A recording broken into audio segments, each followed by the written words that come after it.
इनका नाम है जमील नवाब और ये है इकबाल नवाब।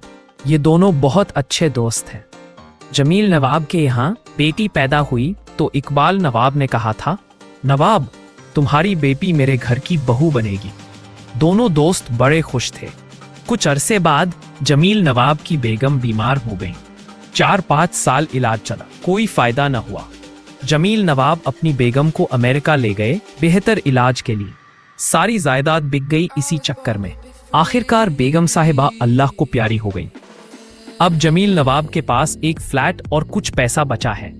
बेटी की शादी की फिक्र है, मैरिज ब्यूरो के चक्कर लगा रहे हैं। इकबाल नवाब का वादा भी इनको याद नहीं है। अब आगे।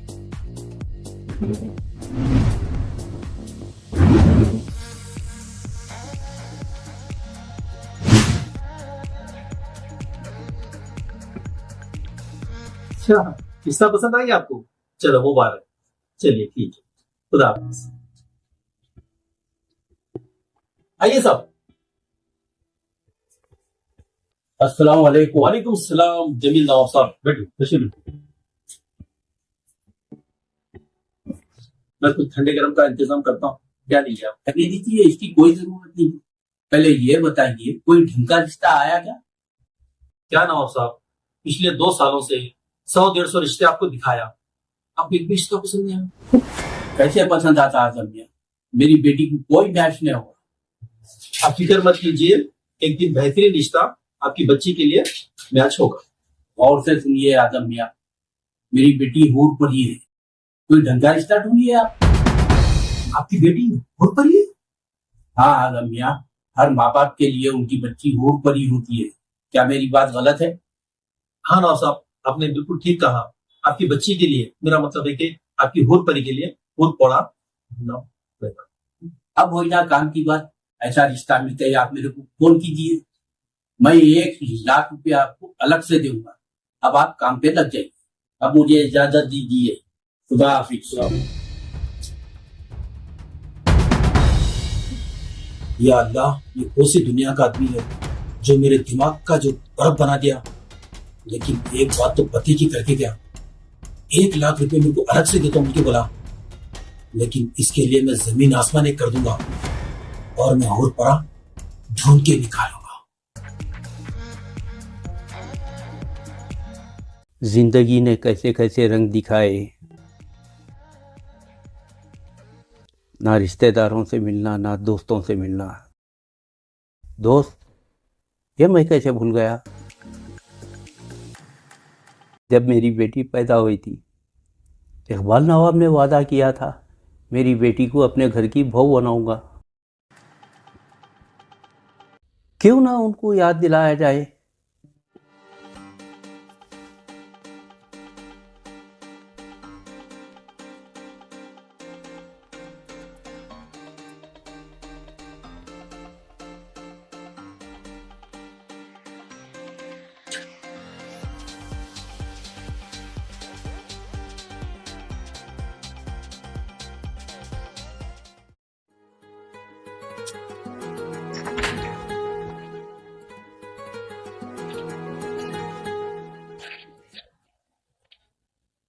हेलो, कौन?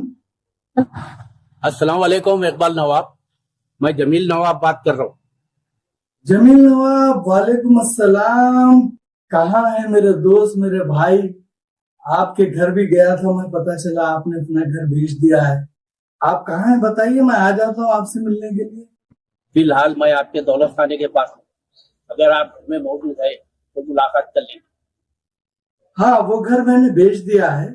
दूसरे घर का लोकेशन भेजता हूँ, आप उसी लोकेशन पे आ जाइए। जरूर, मुलाकात तो करना है आपसे, बहुत जरूरी बात करना है आपसे।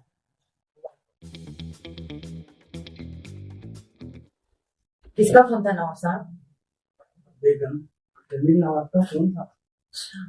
जमील नवाब आने वाला है, जरूर बात करेंगे देखो अपनी बेटी की शादी। ये तो बहुत अच्छी बात है।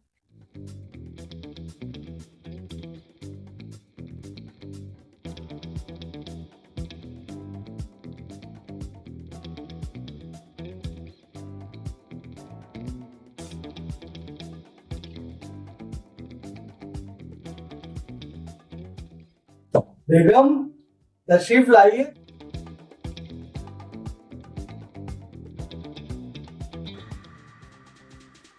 I was born to be free.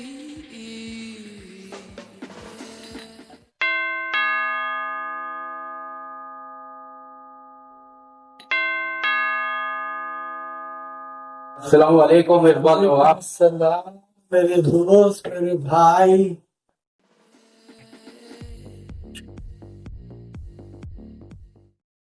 तशरीफ लाइए, अंदर आइए। आइए ना, तशरीफ रखिए। अस्सलाम वालेकुम। वालेकुम अस्सलाम। आपकी बेगम का इंतकाल का सुन के बहुत अफसोस हुआ। अल्लाह उनको मग़फ़िरत अता करे, जन्नत में आला से आला मुकाम अता करे। आमीन सुम्मा आमीन। हाँ तो जमील नवाब, पहले अपन वो खास बात क्या है वो कर लेंगे। वो बात दरअसल ये है, वालेकुम सलाम छोटू। आप आज दिन से आपके वादा काम पे नहीं है, सब खैरियत तो है? सर नवाब साहब, हमारी वादा की तबीयत खराब है। आज दिन से 4 महीने की पता है यहाँ जा नहीं पाते बस। अच्छा जरा ठहर जाइए। हाँ तो नवाब हम कहाँ हैं? नवाब साहब खानदानी अंगूठी नहीं दिख रही आपके हाथ में। वो अंगूठी, उसकी एक छोटी सी कहानी है। खाना खा के एक बार मैं रात में चहलकदमी करने निकला था। सेहत के लिए चहलकदमी जरूरी है। हाँ वो तो जरूरी है, मगर रात की चहलकदमी भारी पड़ गई। अंधेरे का फायदा उठा के कुछ शरीफजादों ने घेर लिया। फिर क्या हुआ नवाब साहब? होना क्या था, हमारे मुबारक हाथों से अंगूठी उतारी, वो चले गए। उनकी इतनी जरूरत? आपके पास पिस्तौल भी हुआ करती थी, निकाल के डरा देना था आप। अच्छा हुआ नहीं निकाली नवाब, वरना अंगूठी के साथ पिस्तौल भी चली जाती थी। बस झूठी कहानियां रहेगी, बाकी सब बेचकर खा गए। ये क्या फरमा रही है भाभी? आपके भाभी होम मिनिस्टर हैं, कुछ भी बोल सकते। वालेकुम नवाब साहब, 8 दिन से हमारी अम्मी की तबीयत खराब है। 8 दिन से बिस्तर पे छे, उनको 4 महीने की तनख्वाह बाकी है, लेकर आओ बोल के भेजे आप। खैरियत है? दिख रहा नहीं, बड़े बात कर रहे, क्या बदतमीजी है ये? हाँ तो नवाब साहब आप कुछ फरमा रहे थे। जब मेरे घर बेटी पैदा हुई थी, आपने वादा किया था उसे अपनी घर की बहू बनाने का। क्या वो वादा आपको याद है? हाँ हाँ बिल्कुल याद है। पहले आप मेरे बच्चे से मिल लीजिए, फिर हम आपके घर आएंगे रिश्ता लेके। कहाँ आए छोटे नवाब? उन्हें देखकर तकरीबन 10-15 साल हो गए। बेटे जोहेब, दुश्मन सरहद पर है, जल्दी आ जाइए। दुश्मन को ढूंढ रहा हूँ डैड, मिलते ही शूट करके आ रहा हूँ। आप अपने बेटे को किस तरह से बुला रहे हैं और ये किसको मारने की बात हो रही है? आप फिक्र मत करिए नवाब, बच्चा पबजी का दीवाना है, तो पबजी खेल रहा है, बस थोड़ी ही देर में आ जाएगा। कहाँ भाग गया? मैं कब से कोचिंग के में ढूंढ रहा हूँ, तू यहाँ है। ले छोटू, तू पीछे से, मैं सामने से।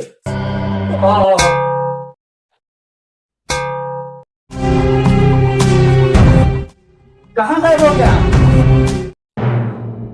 पापा को जो है आप लेके जाइए, पानी पिलाइए। चलो नहीं, उससे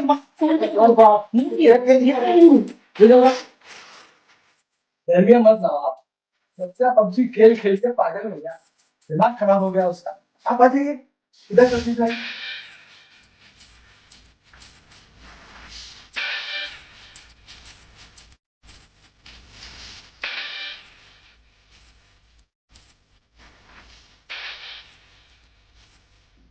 किसी अच्छे डॉक्टर से इलाज करवाना था। 5 साल से इलाज चल रहा, कोई फायदा नहीं हुआ।